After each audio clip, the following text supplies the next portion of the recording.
नमस्कार, बहुत स्वागत है आप सभी का। आप देख रहे हैं भारत 24 और आपके साथ मैं हूं अमृता का। तो राजपथ में आज बात होगी वायरस की। कोरोना वायरस के बाद वायरस एक ऐसा शब्द बन गया है जिसका खौफ कितना है ये आपको बताने की जरूरत नहीं है, लेकिन H3N2 वायरस कितना खौफनाक है और हो सकता है ये जानना आपके लिए बहुत जरूरी है आपके लिए, आपके बच्चों के लिए और आपके परिवार के लिए।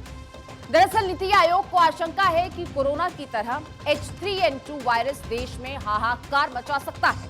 लिहाजा सभी राज्यों को अभी से ऑक्सीजन और तमाम मेडिकल बंदोबस्त करने के लिए निर्देश जारी कर दिए गए हैं। और इससे पहले IMA पहले ही डॉक्टरों को H3N2 वायरल के मरीजों को एंटीबायोटिक्स नहीं दिए जाने की चेतावनी जारी कर चुका है। देखिए,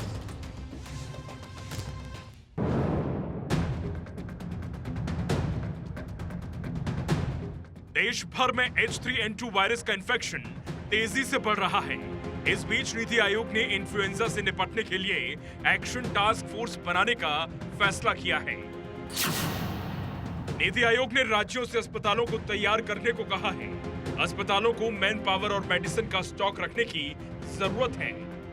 मेडिकल ऑक्सीजन इक्विपमेंट्स की मौजूदगी पक्की करने के निर्देश दिए गए हैं। वायरस से निपटने के लिए लोगों को जागरूक करने की जरूरत भी है। H3N2 से बचाव के लिए कोरोना जैसे नियमों का पालन करने का निर्देश दिया गया है। लोगों को नाक मुंह ढकने, भीड़-भाड़ वाली जगहों पर जाने से बचने की सलाह दी गई है। लक्षण वाले लोगों के संपर्क में न आने, लक्षण पाए जाने पर जांच कराने की सलाह भी दी गई है। नीति आयोग जल्द इस संबंध में राज्यों को निर्देश जारी करेगा। स्वास्थ्य मंत्री मनसुख मंडाविया ने भी राज्यों को सतर्क रहने और H3N2 के बढ़ते केसों पर करीबी निगरानी रखने के लिए कहा है। वहीं राज्यों ने भी अपने स्तर पर एहतियात बरतना शुरू कर दिया है। कोई चिंताजनक बात नहीं है, स्थिति पूरी कंट्रोल में है और 1-2 दिन में स्थितियां स्पष्ट हो जाएंगी। हम पूरी तरह से सतर्क होकर आगे बढ़ेंगे। जो हमारे यूनियन हेल्थ मिनिस्टर हैं उन्होंने भी अलर्ट जारी किया है। We should always be on alert. अभी बहुत सारी वायरल डिजीजेज आ रही हैं। पहले कोरोना आया था, ये इन्फ्लुएंजा वायरस है। पहले H1N1 था, अब H3 और N2 है। तो इसमें यही है कि आप भीड़ वाले इलाके से दूर रहें। अगर किसी को खांसी जुकाम है, उसका भी फर्ज है कि वो दूसरे लोगों से दूर रहे। H3N2 वायरस के लक्षण सीजनल कोल्ड और कफ की तरह होते हैं। IMA के मुताबिक H3N2 इन्फ्लुएंजा वायरस का संक्रमण औसतन 5 से 7 दिनों तक रहता है। बुखार 3 दिनों में खत्म हो जाता है, लेकिन खांसी 3 हफ्ते तक बनी रह सकती है। IMA ने डॉक्टरों को सलाह दी है कि वो पेशेंट को एंटीबायोटिक्स देने से परहेज करें। एंटीबायोटिक लेने से आपका इम्यून सिस्टम थोड़ा कम हो जाता है और आप उसके अगेंस्ट रेजिस्टेंट भी हो जाते हैं। तो इन चीज़ों में खास ख्याल रखिएगा कि एंटीबायोटिक नहीं लेना है। रेस्ट करिए, फ्लूइड खूब लीजिए। अगर आपके पास फीवर है तो आप पैरासीटामोल लीजिए। ये हो सकता है कि कफ आपको 3-4 दिन के बाद भी परसिस्ट करता रहे, तो उसमें एक माइल्ड सा कफ सिरप लेके आप उसको चलाते रहिए। और जो ये सेल्फ लिमिटिंग डिजीज होती है और अपने आप धीरे धीरे ठीक हो जाता है। H3N2 वायरस बच्चों और बुजुर्गों को सबसे ज्यादा अपनी चपेट में ले रहा है। गंभीर हालत में बच्चों को ICU में भर्ती कराना पड़ रहा है। H3N2 से बचाव के लिए तमाम गाइडलाइंस जारी की जा रही हैं। वहीं डॉक्टरों के मुताबिक जो स्कूली बच्चे एडनो वायरस से प्रभावित हैं, उनका इलाज OPD के जरिए किया जा रहा है। मे बी 5% से कम बच्चे हैं जो सीरियस प्रॉब्लम या सीरियस निमोनिया या ARDS जिसको हम कहते हैं वो डेवलप कर सकते हैं। अगर फीवर 102, 103, 104 हो रहा है आपका, या तेज सांस चल रही है बिना फीवर के भी, ये 2 लक्षण हैं जिसमें हम कहेंगे कि माँ बाप को इमीडिएटली हॉस्पिटल या इमरजेंसी में जाना चाहिए। किसी भी रेस्पिरेटरी बीमारी से बचने के लिए सबसे इम्पॉर्टेंट तरीके वही हैं जो कि हमने कोविड एपिडेमिक में इस्तेमाल किए थे, जो कि मास्क का इस्तेमाल है, हाथों को बार बार धो के साफ रखना है, भीड़ भाड़ की जगह से बच के रहना। इसके अलावा यह भी देखा गया है कि हम लोग अननेसेसरी एंटीबायोटिक्स का प्रयोग करते हैं जैसे ही फीवर आता है, जो कि अपने पास के केमिस्ट से ले लेते हैं। इसको बिल्कुल भी अवॉइड करना चाहिए। सबसे अहम जागरूकता है। लिहाजा अब आपको बताते हैं कि H3N2 को फैलने से कैसे रोका जा सकता है। H3N2 को रोकने के लिए सेल्फ हाइजीन को मेंटेन करें, यानी साफ सफाई का बेहद ख्याल रखें। खाना खाने से पहले चेहरा, नाक और मुंह को छूने से पहले हाथों को जरूर धोएं। H3N2 इन्फ्लुएंजा से इन्फेक्टेड पेशेंट के संपर्क में बिल्कुल ना आएं। पॉकेट में सैनिटाइजर रखें और जरूरत पड़ने पर इसका इस्तेमाल करें। हेल्दी खाना खाएं, फल और सब्जियों को अपनी डाइट में शामिल करें। सबसे जरूरी, घर का ही खाना खाएं। स्ट्रीट फूड को बिल्कुल अवॉइड करें। खुद को हाइड्रेट रखें, लिक्विड इंटेक बढ़ाएं और पानी पीते रहें। लिहाजा आप भी अपनी सेहत का ध्यान रखें और अगर बुखार की चपेट में आ भी जाएं तो IMA की गाइडलाइन का जरूर ध्यान रखें। Bureau report, Bharat 24।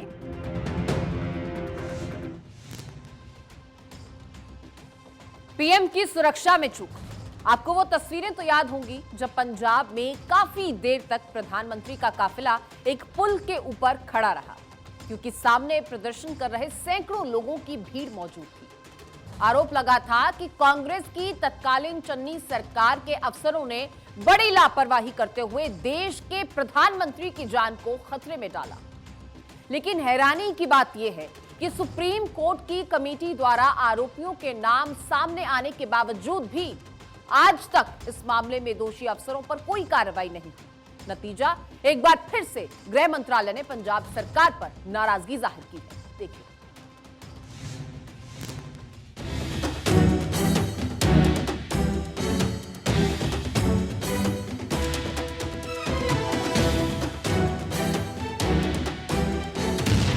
पीएम की सुरक्षा में चूक पर पंजाब से रिपोर्ट तलब।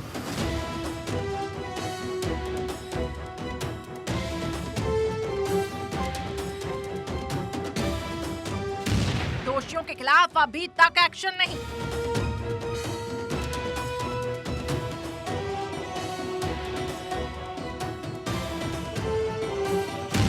इसी महीने चार्जशीट फाइल होने की संभावना।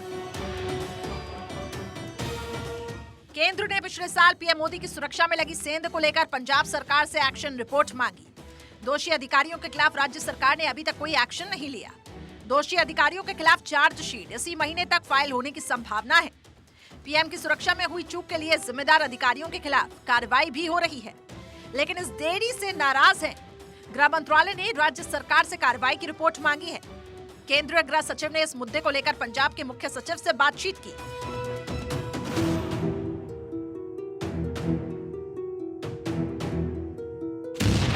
पीएम की सुरक्षा की चूक की जांच के लिए अब सुप्रीम कोर्ट ने 5 सदस्यों की कमेटी बनाई थी। कमेटी की अगुवाई रिटायर्ड जस्टिस इंदु मल्होत्रा ने की। जांच कमेटी 6 महीने पहले रिपोर्ट पेश कर चुकी है। रिपोर्ट में तत्कालीन मुख्य सचिव अनिरुद्ध तिवारी, पुलिस प्रमुख S चट्टोपाध्याय को जिम्मेदार माना गया। बड़े अधिकारियों के साथ स्थानीय अधिकारियों का भी नाम लिस्ट में शामिल है। कमेटी ने चूक को योजना और तालमेल की बड़ी नाकामी बताया। पीएम की सुरक्षा में चूक के वक्त पंजाब में चरणजीत सिंह चन्नी की सरकार थी। एक हफ्ते पहले MHA सचिव अजय भल्ला ने पंजाब के CS से कार्रवाई की रिपोर्ट मांगी। MHA ने दोषी अधिकारियों के खिलाफ कार्रवाई में देरी पर नाराजगी जाहिर की। आपको बता दें कि 5 जनवरी 2022 को पंजाब के फिरोजपुर में पीएम मोदी की रैली और कई कार्यक्रम होने थे, लेकिन पीएम का काफिला फिरोजपुर मोगा रोड के एक फ्लाईओवर पर फंस गया था। यहाँ पर सुरक्षा बलों से घिरी पीएम मोदी की गाड़ी करीब 15 से 20 मिनट तक खड़ी रही। इसकी वजह हुसैनीवाला में प्रदर्शनकारियों द्वारा सड़क पर जाम करना बताया गया। उस वक्त प्रधानमंत्री फिरोजपुर में रैली के लिए जा रहे थे, जहां चुनाव के मद्देनजर उन्हें 42,000 करोड़ रुपए से भी ज्यादा की लागत के कई प्रोजेक्ट्स की आधारशिला रखनी थी। लेकिन पीएम मोदी रैली समेत किसी भी कार्यक्रम में शामिल नहीं हो पाए थे और पंजाब से वापस दिल्ली लौट आए थे। तब गृह मंत्रालय की तरफ से कहा गया था कि पीएम मोदी के दौरे की सूचना पंजाब सरकार को पहले ही दे दी गई थी। नियमों के अनुसार राज्य को सुरक्षा के साथ साथ आकस्मिक योजना तैयार करनी चाहिए थी। हालांकि इस मसले पर जमकर राजनीति भी हुई। एक तरफ केंद्र सरकार ने सुरक्षा चूक की जांच शुरू कर दी, तो दूसरी तरफ चन्नी सरकार भी अपने स्तर पर इन्वेस्टिगेशन करने लगी है। बाद में मसला सुप्रीम कोर्ट पहुंचा और कमेटी ने जस्टिस इंदु मल्होत्रा की अगुवाई में जांच की।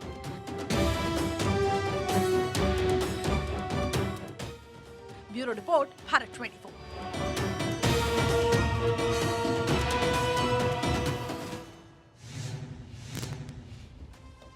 और चलिए अब आगे बात करते हैं पीके की FIR चुनौती की। तमिलनाडु में बिहार के कामगारों पर हमले का सच अलग अलग दावों के बीच उलझकर रह गया है। एक तरफ तो दोनों सरकारें बयान जारी कर पोस्ट किए गए तमाम वीडियोस को फर्जी बता देती हैं, तो वहीं दूसरी तरफ आरोप लगाने वालों की फहरिस्त है कि बढ़ती ही जा रही है और अब इसी फहरिस्त में प्रशांत किशोर का भी नाम जुड़ चुका है। जी हां, प्रशांत किशोर भी अब केस दर्ज करने का चैलेंज देते हुए इस पूरे मसले में कूद पड़े हैं। उनका दावा क्या है, ये आपको बताते हैं इस रिपोर्ट के जरिए।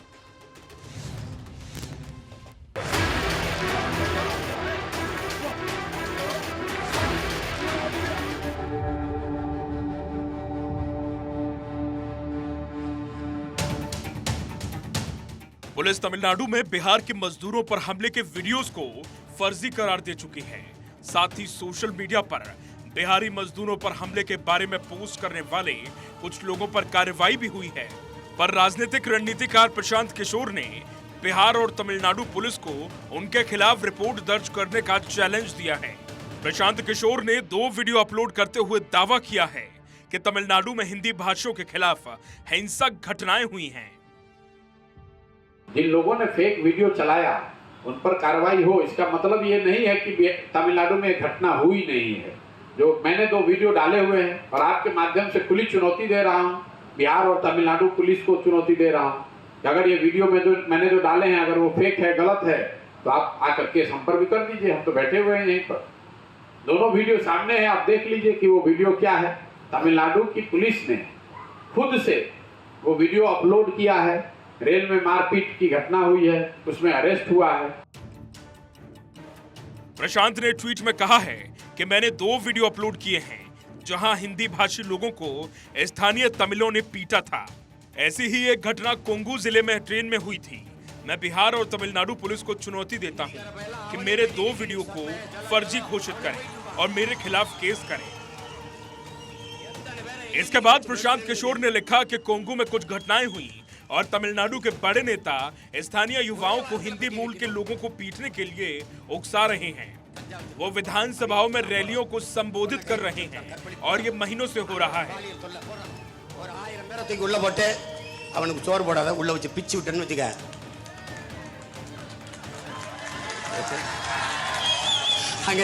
इंडिया अवर नेशन है। किशोर के मुताबिक अगर बड़े नेता भड़काऊ भाषण देते हैं तो इसका स्थानीय लोगों पर असर पड़ेगा। प्रशांत किशोर ने अपने ट्वीट में आरोप लगाया कि जो लोग तमिलनाडु को समझते हैं वो जानते हैं कि कोंगू में हिंदी भाषी लोगों को परेशान किया जा रहा है। इसके साथ राजनीतिक रणनीतिकार ने दोषियों पर कार्रवाई की मांग की है।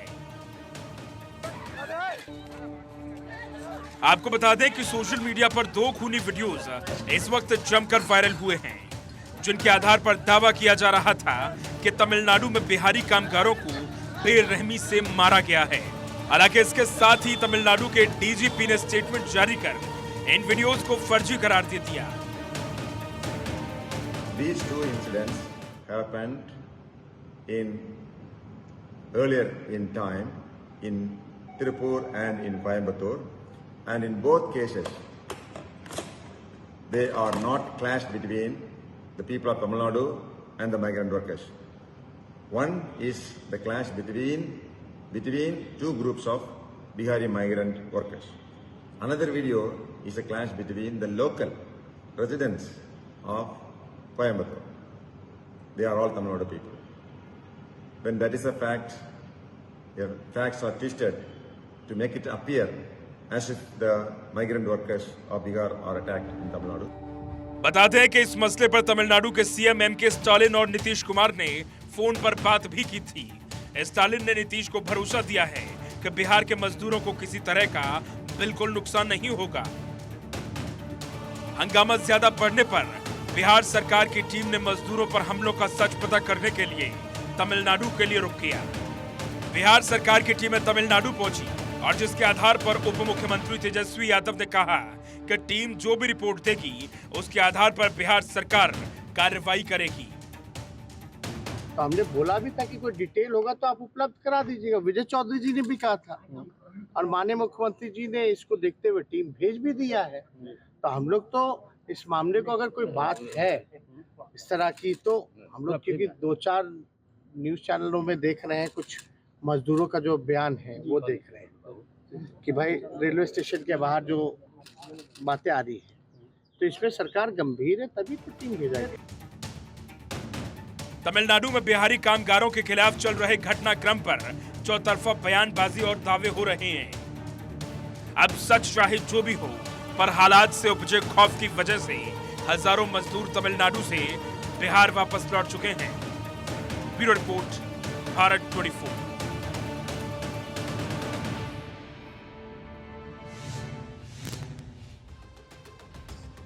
तो वहीं चुनाव की दहलीज पर खड़े कर्नाटक में प्रधानमंत्री नरेंद्र मोदी ने सौगातों का अंबार लगा दिया है। प्रधानमंत्री ने राज्य के लिए 16,000 करोड़ रुपए की योजनाओं का ऐलान करते हुए कांग्रेस को कटघरे में खड़ा कर दिया है। देखिए,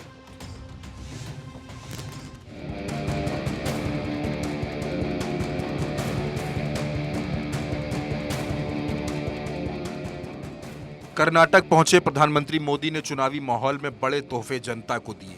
प्रधानमंत्री ने बेंगलुरु मैसूर एक्सप्रेसवे राष्ट्र को समर्पित किया, लेकिन इससे पहले पीएम ने मांड्या में एक रोड शो भी किया। इस दौरान बड़ी संख्या में लोगों की भीड़ सड़क के दोनों ओर लंबी लंबी कतारों में खड़ी रही और प्रधानमंत्री की गाड़ी पर फूलों की बारिश भी की। 10 लेन का बेंगलुरु मैसूर एक्सप्रेसवे की लंबाई 119 किलोमीटर है। बेंगलुरु मैसूर के बीच की यात्रा अब 3 घंटे की बजाय 75 मिनट में पूरी हो जाएगी। रास्ते में 9 बड़े पुल, 42 छोटे पुल, 64 अंडरपास और 11 ओवरपास हैं। राजमार्ग भीड़ से बचने के लिए 5 बड़े शहरों को बाईपास करता हुआ गुजर रहा है। एक्सप्रेसवे से कर्नाटक, तमिलनाडु और केरल के पर्यटन में इजाफा होगा। कार, जीप, वैन के लिए टोल 135 से 205 रुपए है। परियोजना की अनुमानित लागत 8,066 करोड़ रुपए है। एक्सप्रेसवे हाइब्रिड वार्षिकी मॉडल पर बनाया गया है। जाहिर तौर पर यह एक्सप्रेसवे विकास की नई इबारत लिखेगा, लेकिन पीएम मोदी ने सिर्फ इस परियोजना का ही उद्घाटन नहीं किया, बल्कि कुल 16,000 करोड़ रुपए की कई विकासात्मक परियोजनाओं का लोकार्पण और शिलान्यास किया है। पीएम मोदी ने इसके बाद मैसूर खुशालनगर 4 लेन राजमार्ग की आधारशिला भी रखी। 92 किलोमीटर में फैले इस परियोजना को लगभग 4,130 करोड़ की लागत से विकसित किया जाएगा। परियोजना बेंगलुरु के साथ खुशालनगर की कनेक्टिविटी को बढ़ावा देने में महत्वपूर्ण भूमिका निभाएगी और यात्रा के समय को लगभग 5 से केवल 2.5 घंटे तक कम करने में मदद करेगी।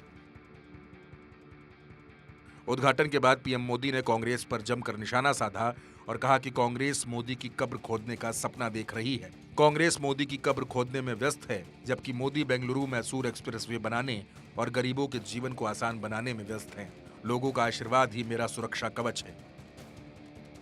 डबल इंजन सरकार के इन प्रयासों के बीच कांग्रेस और उनके साथी क्या कर रहे हैं? कांग्रेस ने तो एक काम लिया है सर पे। कांग्रेस मोदी की कब्र खोदने का सपना देख रही है। कांग्रेस मोदी की कब्र खोदने में बिजी है और मोदी बेंगलुरु मैसूरू एक्सप्रेस वे बनाने में बिजी है। कांग्रेस मोदी की कब्र खोदने में व्यस्त है और मोदी गरीब का जीवन आसान बनाने में व्यस्त है। कर्नाटक में चुनाव नजदीक है और पीएम मोदी की बड़ी सौगातें जाहिर तौर पर बीजेपी की तरफ जनता का झुकाव बढ़ाएंगी। Bureau report, Bharat 24।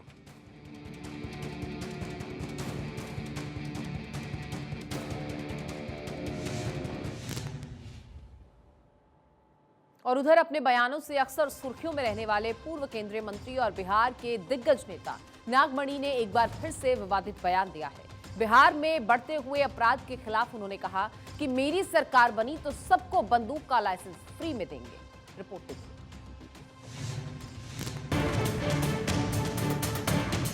से हमारी पार्टी सरकार बनेगी तो बिहार में और देश के पैमाने पर हम लोग राइफल, रिवॉल्वर लाइसेंस फ्री करेंगे। बिहार में बढ़ते अपराध को लेकर सुशासन पर विपक्षी दल हमलावर है। महागठबंधन की सरकार में हर रोज कोई न कोई अपराध हो रहा है, जिसको लेकर पूर्व केंद्रीय मंत्री नागमणि ने सरकार पर शब्दों के बाण छोड़े। एक कार्यक्रम के दौरान बिहार में बिगड़ती कानून व्यवस्था पर नागमणि ने चर्चा करते हुए कहा कि यहाँ हर दिन हत्याएं हो रही हैं, खासकर कुशवाहा समाज को टारगेट किया जा रहा है। ये तो साबित होता है ना भाई, अगर सरकार और प्रशासन अगर सक्षम रहता तो 50 हमारा कुशवाहा समाज का कैसे हत्या हो गया। उन्होंने साफ तौर पर कहा कि नीतीश कुमार की सरकार पर भरोसा नहीं है। यहाँ कुशवाहा समाज के उभरते नेता और लोगों की हत्या हो चुकी है और हो रही है। लिहाजा साल 2025 में अगर उनकी सरकार बनेगी तो सभी को लाइसेंस फ्री राइफल देंगे ताकि लोग अपनी सुरक्षा कर सकें। हाँ, ये जरूर है कि हमारी पार्टी की सरकार जिस दिन बनेगी 2025 में, तो जिस तरह से अमेरिका में फ्री लाइसेंस है, राइफल बंदूक मार्केट से खरीदिए और अपनी सुरक्षा स्वयं कीजिए, उसी तरह से हमारी पार्टी की सरकार बनेगी तो बिहार में और देश के पैमाने पर हम लोग राइफल रिवॉल्वर लाइसेंस फ्री करेंगे ताकि कोई तरह का क्राइम कोई कर नहीं पाएगा। क्योंकि आपके हाथ में राइफल होगा, मेरे हाथ में राइफल होगा, तो ना आप गोली चलाइएगा ना हम गोली चलाएंगे, सब सुरक्षित रहेगा। असल में नीतीश कुमार के महागठबंधन में जाने के बाद से कुशवाहा समाज पर राजनीति तेज हो गई है। ऐसा इसलिए क्योंकि बिहार में करीब 16% यादव हैं, जबकि 8% कुशवाहा समाज के लोग हैं। कुशवाहा समाज बिहार में दूसरी सबसे बड़ी जाति है। लिहाजा पहले उपेंद्र कुशवाहा ने साथ छोड़ा और अब नागमणि भी कुशवाहा वोट बैंक के सहारे अपनी राजनीति चमकाने में जुटे हैं। अस्मित सिन्हा, पटना, भारत 24।